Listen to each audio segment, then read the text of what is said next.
Mikavina fazanata olomo ratsen, mikavina fazanata olomo maflo. Le fitiavagna marinanao, na de nadity za tsy mba narianao, anao nagnova fiainakomba olom-baovao. Le fitiavagna marinanao, mikavina fazanata olomo ratsen, mikavina fazanata olomo maflo. Le fitiavagna marinanao, na de nadity za tsy mba narianao, anao nagnova fiainakomba olom-baovao.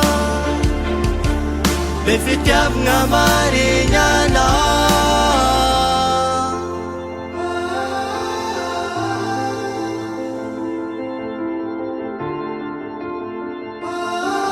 Le fitiavagna